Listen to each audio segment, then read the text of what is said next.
Special project তৈরির ক্ষেত্রে আমাদের যে step by step working format আছে এর প্রথম ধাপ আমরা শেষ করেছি, মেক এ গুড প্ল্যান, এটি হয়েছে। এখন আমরা দ্বিতীয় ধাপকে কাজে লাগিয়ে আমাদের এই প্রজেক্টটিকে আরেকটু সমৃদ্ধশালী করার চেষ্টা করব। Upload WordPress into server. যেহেতু আমরা অনলাইনে এখন কাজটি করব, সেজন্য আমাকে অবশ্যই অনলাইন বেজ একটি সার্ভার হোস্টিং প্যাকেজ নিতে হবে। ডোমেইন হোস্টিংয়ের সমন্বয়ে আমরা আমাদের সার্ভারে ওয়ার্ডপ্রেসকে আপলোড করতে পারবো।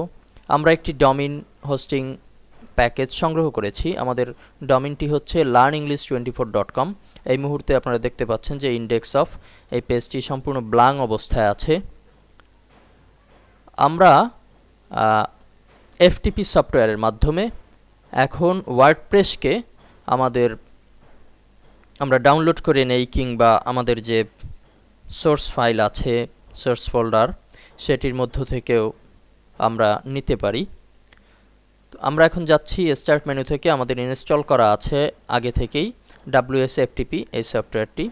এটি অবশ্যই আপনার ইনস্টলকৃত থাকতে হবে। তো সেখানে আমরা লিখে দিচ্ছি ftp ডট প্রোফাইল নেমে ftp.learnenglish24.com। সেকেন্ডে হোস্ট নেম, এখানে ftp.learnenglish24.com। এরপরে হোস্ট টাইপ অটোমেটিক ডিটেক্ট, এটি। ইউজার আইডি আমরা দিয়েছি এখানে, আমাদের যে ইউজার আইডি, এটি আপনারা যখন ডোমেইন হোস্টিং সংগ্রহ করবেন, আপনারা চাইলে আমাদের মাধ্যমেও সংগ্রহ করতে পারেন। খুব চিপ রেটেই বলা যায় যে আপনি ডোমেইন হোস্টিং সংগ্রহ করতে পারবেন। এবং এখানে আপনি কিন্তু আরেকটি বিষয় হচ্ছে যে আপনি ডোমেইন হোস্টিং সংগ্রহের পরে যে সার্ভিস দরকার হয়, মাঝে মধ্যে কোনো ট্রাবল হলে বা যে কোনো সমস্যায় যে সার্ভিস দরকার হয়, সেই সার্ভিসটি আপনি 100% আমাদের কাছ থেকে পাবেন। তো যাই হোক, ইউজার আইডি দিলাম, পাসওয়ার্ড দিলাম। এখন আমরা যদি ওকে দেই, অবশ্যই আমার নেট কানেকশন থাকতে হবে। আমরা ওকে দিচ্ছি।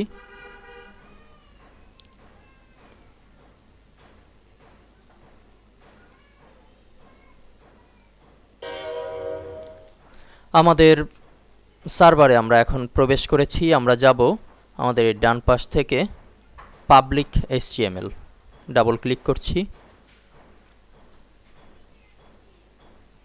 এখানে আমরা দেখতে পাচ্ছি যে আমাদের এই পাবলিক HTML এর ঘরে CGI bin নামের এই ফোল্ডারটি ছাড়া বাকি সব কিছুই ব্ল্যাঙ্ক অবস্থায় আছে। আমরা এখন এখানে আপলোড করব আমাদের ওয়ার্ডপ্রেসকে। এটি আপনারা আপনাদের সিডিতে পাবেন, কিংবা wordpress.org থেকে ডাউনলোড করে নেবেন।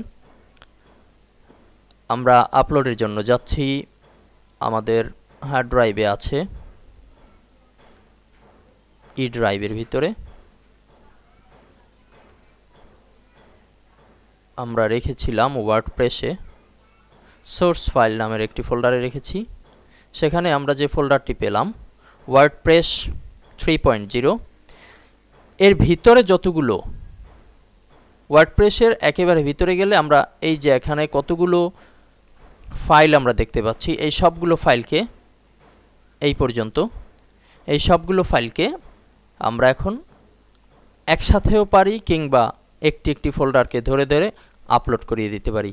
আমরা একটু ধীরে ধীরে করছি, একটি একটি ফোল্ডারকে আপলোড করছি। WP অ্যাডমিন এটিকে সিলেক্ট করে আমরা এখানে যে তীর চিহ্ন দেওয়া আছে, অর্থাৎ এদিকে আনবো, এজন্য আমরা ক্লিক করছি।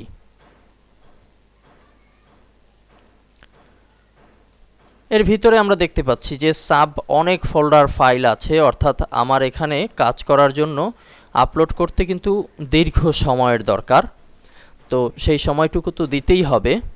তো আমরা শিখে ফেললাম অলরেডি যে কিভাবে আমরা সার্ভারে আমাদের ওয়ার্ডপ্রেসকে আপলোড করব, এবং এভাবে করেই আমরা বারংবার, অর্থাৎ আমাদের ওয়ার্ডপ্রেসের ভিতরে গেলে আমরা যতগুলো ফাইল পাবো সবগুলো ফাইলকে একে একে এখানে আপলোড করব। যখন আমাদের আপলোডিং শেষ হবে, তখনই আমরা আমাদের পরবর্তী কাজে আবার হাত দিতে পারবো।